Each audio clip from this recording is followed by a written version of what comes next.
Hola, soy Rubén Casabian, pastor de la iglesia Jesús 100% Vida en Buenos Aires, Argentina. La Biblia dice que sin fe es imposible agradar a Dios. Y esa fe viene a nosotros a través de oír la palabra de Dios. Por eso en esta hora yo quiero animarte para que puedas estar escuchando este mensaje de la palabra de Dios y tu fe pueda crecer, desarrollarse y madurar y de esta manera puedas vivir una vida plena, Pero abundante. antes de eso, yo tengo una palabra para compartirte en el día de hoy. Quiero invitarte a abrir la Biblia en el Salmo 142. Salmo 142.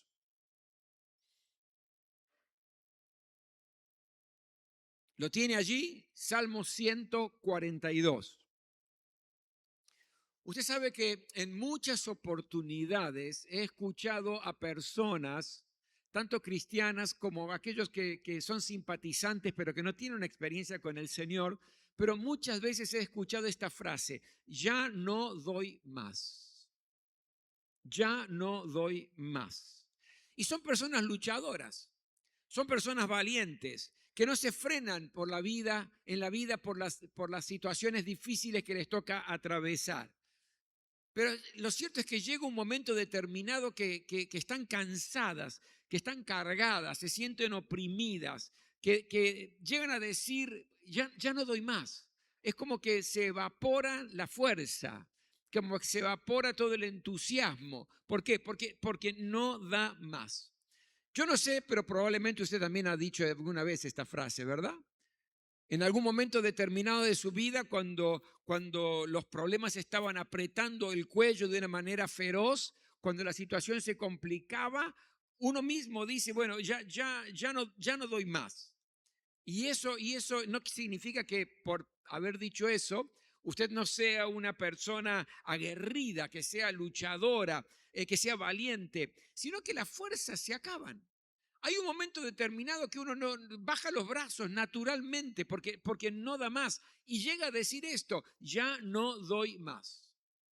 No sería la única persona, ni usted ni yo, ni gente que conocemos, que pasaría por esta situación, sino que este mismo problema y esta misma situación la vivió un gran personaje de la Biblia, quizás una de las personas más valientes que la Biblia nos relata y nos cuenta, pero que en un momento determinado ya no daba más. Y les estoy hablando del gran David. Permítame compartirle el Salmo 142, compuesto por David, para que usted se dé cuenta que realmente este hombre tampoco daba más. Pero lo más importante, vamos a desmenuzar un poco este salmo. Lo más importante es entender que siempre tenemos una salida hacia la victoria, aun cuando pensamos que ya no damos más frente a ese problema o esa situación. Salmo 142. Preste mucha atención a lo que nos dice aquí la palabra de Dios, porque la simple lectura ya nos empieza a bendecir. Dice así: a voz en cuello al Señor le pido ayuda. A voz en cuello al Señor le pido compasión. Ante Él expongo mis quejas. Ante Él expreso mis angustias. Cuando ya no me queda aliento, tú me muestras el camino. Por la senda que transito, algunos me han tendido una trampa. Mira a mi derecha y ve, nadie me tiende la mano. No tengo ni dónde refugiarme por mí, nadie se preocupa. A ti, Señor, te pido ayuda. A ti te digo, tú eres mi refugio, mi porción en la tierra de los vivientes. Atiende a mi clamor, porque me siento muy débil. Líbrame de mis perseguidores, porque son más fuertes que yo. Sácame de la prisión para que alabe yo tu nombre. Los justos se reunirán en torno mío por la bondad que me has mostrado. Hasta aquí la lectura de la palabra del Señor. Gracias, Señor, porque tu palabra hoy vivifica nuestro espíritu. Tu palabra nos conduce, nos orienta, nos guía. Por eso yo te ruego en el nombre de Jesús que puedas hablar hoy a cada corazón, a cada vida que quizás está atravesando un momento difícil y está diciendo en su interior: ya no doy más. Que tu palabra sea hoy el refrigerio para nuestra alma. Te lo ruego en el nombre de Jesús. Amén. Es cierto que tenemos que reconocer que nuestros sentimientos, que nuestros pensamientos, es decir, nuestra alma, eh, no son siempre estables. De hecho, oscilan en muchas oportunidades. La verdad que no son muy confiables. Y eso mismo le acontece a este gran hombre de Dios que era David. ¿Por qué digo esto? Porque hay dos salmos que David compuso que estaba bajo la misma circunstancia. Es decir, el mismo autor compone dos salmos estando en la misma circunstancia. ¿Cuáles son estos salmos? El Salmo 57 y el Salmo 142. Ahora, déjeme explicarle el contexto de cuándo él compone estos dos salmos. Resulta que David en un momento determinado estaba siendo ferozmente perseguido, acosado y amenazado de muerte por el rey Saúl. Saúl lo quería sacar del medio porque le tenía mucha envidia. Entonces David se escapa de la persecución de Saúl y está allí escondido en una cueva. Es en esta cueva que él compone estos dos salmos, el Salmo 57 y el Salmo 142. Ahora, ¿qué dice el Salmo 57? David en el Salmo 57 está reaccionando al problema. Recuerde, lo quieren matar, el rey lo está persiguiendo, el rey lo quiere matar y él reacciona a este conflicto como un gran campeón frente al problema. Es decir, él está lleno de fe, lleno de optimismo, tiene valor, tiene una exultante alegría, tiene deseos de alabar a Dios. Uno diría que casi no están ni siquiera considerando la gravedad del problema que estaba atravesando, porque si Saúl lo encuentra, Saúl directamente lo mata. Pero había en él, en el Salmo 57, un tremendo entusiasmo, un espíritu de victoria. Y de pronto, en esa misma circunstancia, en esa misma prueba, frente al mismo problema, él compone el Salmo que acabamos de leer, el 142, donde plantea la otra cara de la moneda, es decir, la otra cara del alma, de sus sentimientos y sus pensamientos. Aquí no está como un campeón de la fe, sino que en el Salmo 142 él está prácticamente paralizado por el pánico. Tiene miedo, está aterrorizado por la situación que le toca vivir. Y yo no sé si a usted le pasó esto, pero creo que a todos nos toca vivir situaciones muy parecidas y experiencias parecidas, donde a veces enfrentamos un problema serio, un problema grave, y el alma está erguida, estamos bien, estamos fortalecidos, confiamos en la victoria que Dios nos da. Estamos totalmente seguros de la protección del Señor, de la soberanía de Dios sobre nuestra vida. Es decir, enfrentamos ese problema con esta experiencia y de pronto, de golpe, aparece el miedo. ¿Le pasó? Aparece el pánico, la desesperación, la inseguridad, tal cual le pasó al gran hombre de Dios David, donde en un salmo, el 57, parecía que se llevaba por delante todo, y en el Salmo 142 estaba muerto de inseguridad y de pánico. Pero no es en el Salmo 57, lleno de euforia, de victoria, donde podemos aprender cómo enfrentar los problemas y las tribulaciones de la vida a las cuales decimos ya no doy más, sino que es en el Salmo 142, el Salmo de la flaqueza, el Salmo de la duda, el Salmo de las quejas, de la angustia, donde nosotros aprendemos. Porque en definitiva, las situaciones más duras y las situaciones más difíciles que nos toca vivir, que nos llevan a decir ya no doy más, son el preámbulo para nuestro crecimiento y para poder madurar en la vida. ¿Usted me está entendiendo hasta ahora? ¿Cuántos dicen amén? Vamos a intentar desmenuzar un poco este salmo y yo quiero animarle a que si usted lo tiene ahí en su Biblia o en su celular, lo tenga allí a mano, porque voy a buscar explicarles de una manera didáctica y práctica qué verdades nos deja este salmo para usted y para mí que a veces no damos más frente a un problema. Lo primero que nos presenta es un hombre que está totalmente angustiado, un hombre que está atribulado. Si usted presta atención, los dos primeros versículos de este salmo nos describen cuál era el estado de David. Fíjese, dice, a voz en cuello al Señor le pido ayuda. A voz en cuello al Señor le pido compasión.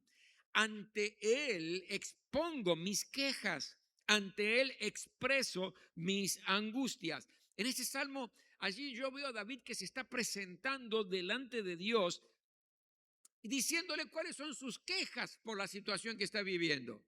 Se está quejando, porque dice, ante Él presento mis quejas.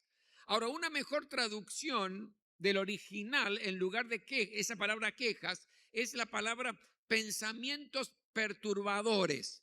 Ante ti, Señor, te presento no mis quejas, sino mis pensamientos perturbadores. ¿Qué significa esto? Que él estaba atravesando una cantidad de ideas y de pensamientos, como una avalancha de pensamientos que eran contradictorios. Contradictorios en cuanto a la protección de Dios. Al final me protege, no me protege. En cuanto a la soberanía de Dios, en cuanto a las promesas que Dios tenía. Es decir, estaba desequilibrado en su pensamiento. Por eso dice pensamientos perturbadores. Por un lado, en el Salmo 57, yo creo en el poder de Dios, yo sé de la protección del Señor, Dios me va a dar la victoria, pero en el Salmo 42 dice, Señor, estoy angustiado y te estoy presentando mis quejas, que son los pensamientos perturbadores. Su alma estaba totalmente destruida, estaba angustiado. La situación esta lo está oprimiendo, lo angustia al punto tal que lo entristece. Y en medio de todo esto era tal la gravedad del problema en este salmo que, mi querido, lo que él hace es tal el dolor que tiene que no dice que ora tranquilamente, sosegadamente, sino usted prestó atención, cuando él ora está a los gritos, porque dice, a voz en cuello al Señor le pido ayuda. ¿Sabe qué significa voz al cuello? Desesperadamente a los gritos le estoy pidiendo ayuda al Señor. A los gritos le estoy pidiendo que tenga compasión de mí. Estamos hablando aquí de un hombre que está muy atribulado, que está muy angustiado. Y quizás usted también se siente en algún tipo de cueva donde lo está desesperando, donde hay angustia, donde hay dolor, está con miedo de lo que puede ocurrir y no está orando, está a los gritos. Y está bien, no está orando, está clamando desesperadamente. Y está bien, pidiéndole la ayuda al Señor. Lo primero que veo aquí es el estado de David, que muchas veces se asemeja al estado que usted y yo podemos atravesar frente a problemas personales, familiares, en nuestra economía, en nuestro andar cotidiano. Lo segundo que me enseña este salmo, y se lo quiero dejar en su corazón, son las razones por las cuales él está angustiado. ¿Por qué David está tan angustiado? ¿Cuáles son las razones?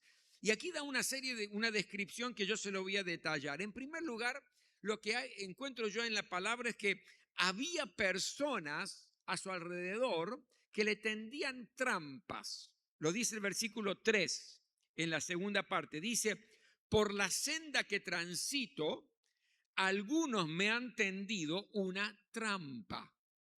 Esta era una de las razones por las cuales estaba tan angustiado y no daba más. ¿Y cuál es el concepto de que me tendían trampas? Mire, este concepto, para que se entienda bien, es una especie de camino en la vida que estaba lleno de minas explosivas ocultas. Se usa mucho en las guerras esto, donde un ejército hay un campo y un camino que sabe que el ejército contrario va a atravesar, entonces lo llena de minas explosivas ocultas, esperando que venga el soldado adversario y el enemigo y que venga de una manera distraída, pise una mina de estas ocultas y vuele por los aires y por supuesto muere. Ese es el concepto. Lo que está diciendo David, me han tendido trampas en el camino de mi vida. Entonces David dice, yo tengo que cuidar todo, no puedo estar distraído en la vida, tengo que cuidar las decisiones que tomo, las cosas que digo, porque hay gente que está esperando mi error, que está esperando que pise mal, te está esperando que justamente caiga en una de estas trampas y vuele por los aires, porque su fin es destruirme, es hacerme daño. Y a veces yo creo que en el camino de nuestra vida, en diferentes áreas, puede haber gente o situaciones que se transformen en trampas que nos quieran destruir en definitiva, esperando una palabra maldicha, esperando una decisión equivocada. Mirá la creyente, mirá lo que está haciendo, mirá lo que está diciendo. Están esperando a la expectativa de un error, de hacer algo equivocado. Están esperando que de una de otra manera dé un paso en falso como cristiano. ¿Para qué? Para que de alguna manera también hagan volar por el aire mi historia, hagan volar por el aire tu currículum, todas las cosas que con tanto esmero fuiste levantando en la vida, en cualquier área. Puede ser en el área del trabajo, puede ser en el área familiar, los parientes, puede ser en el área aún ministerial. Siempre el fin y el objetivo es destruir tu vida. Entonces David en un momento dice, me están poniendo trampas y me quieren perjudicar. Y también usted y yo podemos atravesar situaciones así, de personas o circunstancias que en el trabajo por allí o dentro de la parentela, que no le estamos cayendo bien, que no les gusta lo que decimos y están ahí alertas a ver de qué manera una palabra maldicha, un gesto errado, una decisión mal tomada les sirve de argumento para hacer volar por el aire mi manera de vivir y de construir mi vida. Él sentía esto, sentía que le estaban haciendo estas trampas. Lo segundo que veo aquí, por lo cual él sentía que no daba más, se siente totalmente abandonado frente a esta situación. Fíjese versículo 4, la primera parte, dice, mira a mi derecha y ve, nadie me tiende la mano. En otra versión dice, nadie me reconoce. Y yo creo que cuando uno atraviesa en medio del dolor, cuando estás atravesando un problema grave, serio, que te ha quitado la fuerza, uno se pregunta, ¿y dónde están mis amigos? ¿Y dónde están mis parientes? ¿Y dónde están las personas a las cuales yo ayudé cuando la estaban pasando mal y estaban destruidos y ahí contaron conmigo? ¿Dónde están? David tenía la sensación que había sido abandonado frente al problema que estaba viviendo, que no le importaba a nadie lo que él le estaba pasando. ¿Te has sentido alguna vez así? Porque hay pocas cosas que duelen más en la vida que cuando uno pasa un momento duro, cuando uno pasa un momento difícil, cuando uno no tiene fuerzas, cuando dice ya no aguanto más, sentirse solo y abandonado creo que es cruel, es terrible. Pero qué diferente es, mi querido, cuando estás pasándola mal y se acerca uno y te dice, contá conmigo. ¿Qué puedo hacer por vos? Acá estoy para ayudarte en lo que me necesites. Porque saben, mi querido, cuando esto acontece, cuando hay alguien a tu lado y no te sentís abandonado, parece que la angustia duele menos. Parece que la carga no es tan pesada como cuando lo tengo que llevar solo. Entonces, él se siente totalmente abandonado. La tercera cosa que él siente, por lo cual dice que no da más, es no sabe cómo protegerse de los adversarios, de la adversidad. No sabe, fíjese, versículo 4, en la segunda parte dice, no tengo dónde refugiarme. Ignoro la manera de defenderme de este problema, no sé cómo hacerlo. No puedo escapar a ningún lado y protegerme porque no sé, no tengo dónde refugiarme. El problema está serio, está grave y no me puedo ocultar porque no sé cómo hacerlo. Es decir, no sabe qué hacer. ¿Le pasó? ¿Le pasó? No sabe qué hacer. Lo cuarto que él siente, no hay ni una sola manifestación de amor para con él. Versículo 4, la última parte dice, por mí nadie se preocupa. Es decir, no le intereso a nadie. Me puedo estar arrastrando, puedo estar pasándola mal, puedo estar sin fuerzas, puedo estar en medio de una agonía tremenda y no le importo a nadie. Nadie se va a tomar un tiempo para ayudarme, para tenderme una mano, para estar conmigo. Qué duro, qué duro, qué tremendo, ¿verdad?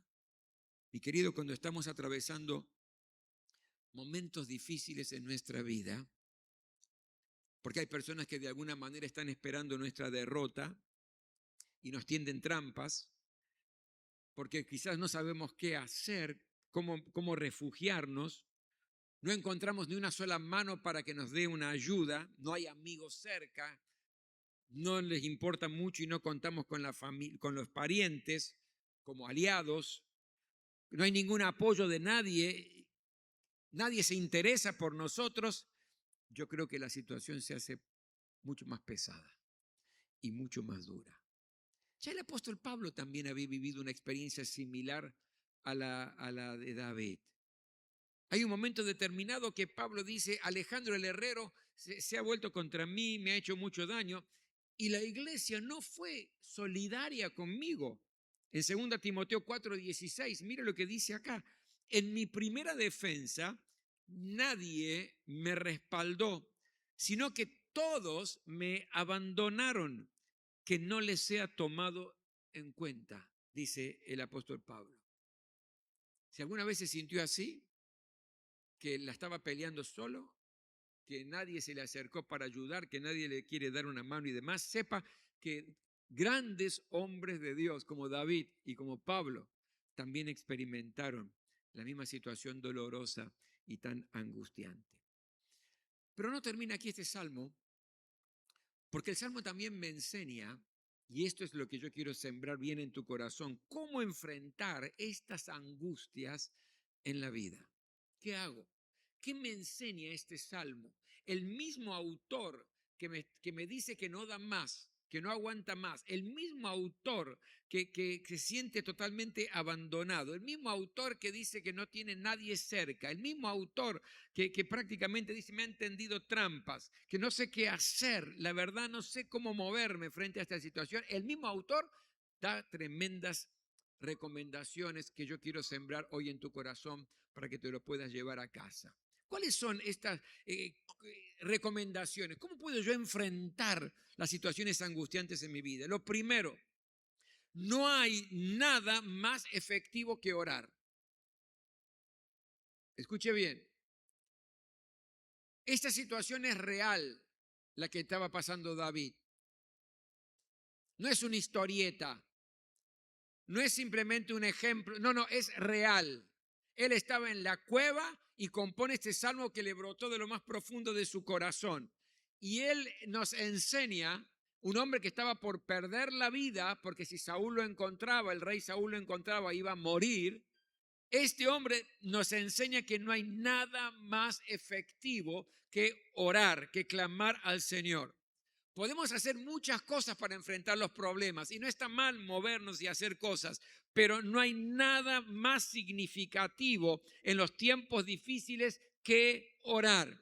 Esta es la vieja y la repetida y la vigente situación y cosa que el Señor nos da, argumento que el Señor nos da para poder vencer estos problemas. Todo este salmo es una gran oración de David a Dios.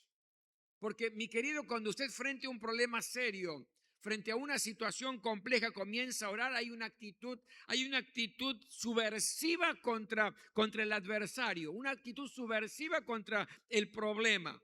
Es usar las armas más poderosas que Dios nos ha dado para enfrentar situaciones complejas en nuestra vida. Es contraatacar para vencer.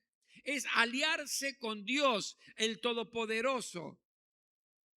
Es decirle, Señor, gracias porque estás al lado mío.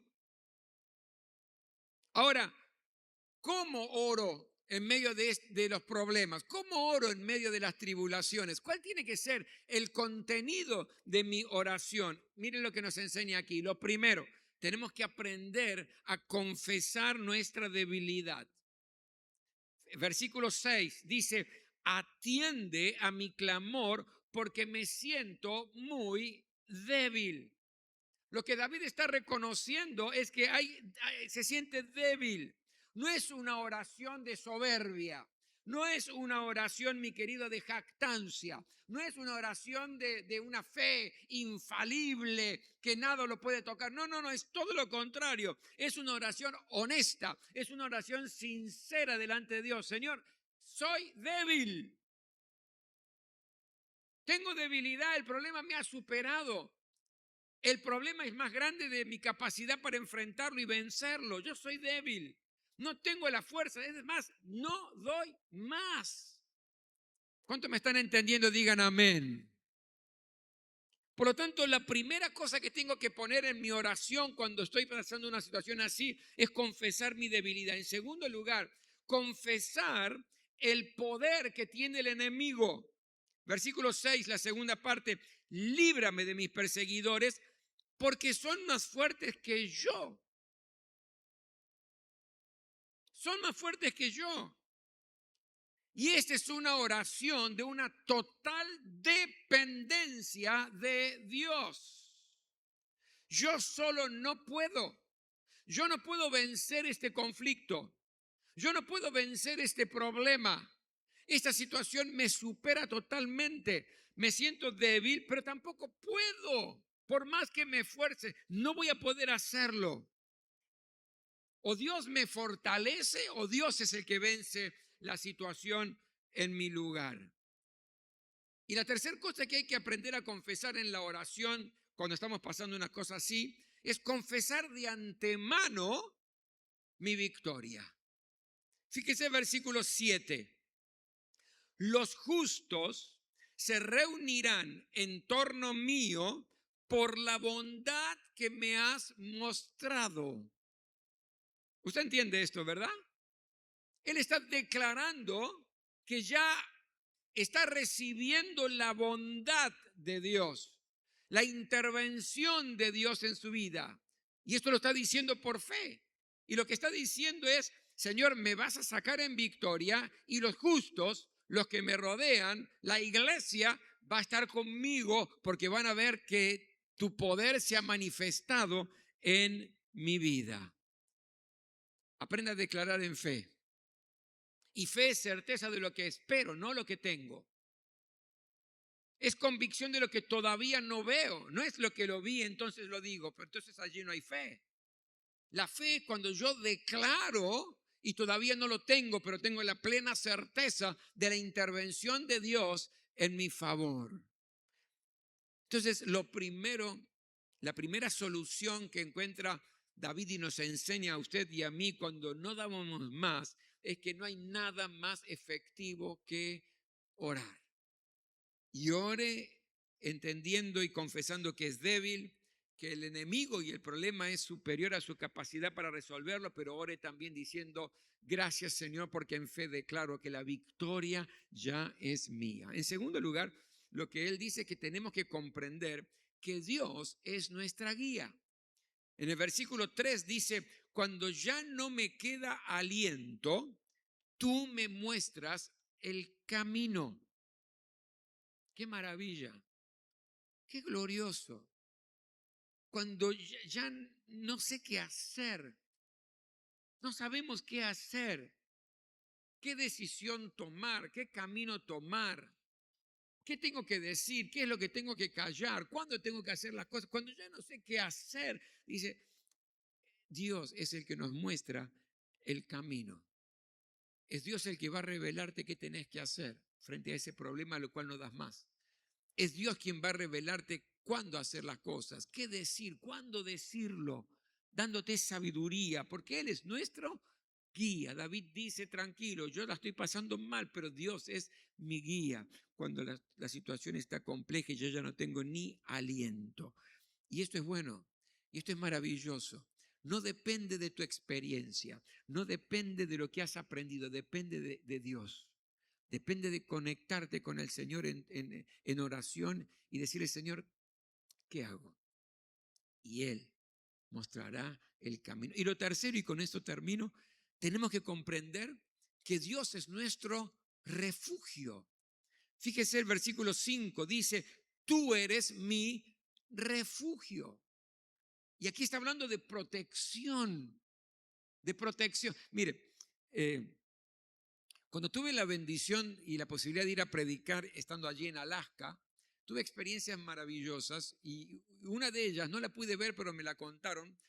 Yo fui a visitar a una misionera que tenía allí su casa en medio de un bosque, que bueno, generalmente Alaska es así, y me dice, pastor, si hubiera venido media hora antes, iba a haber una pelea muy fuerte y aguerrida aquí en el patio de mi casa, que era también el bosque.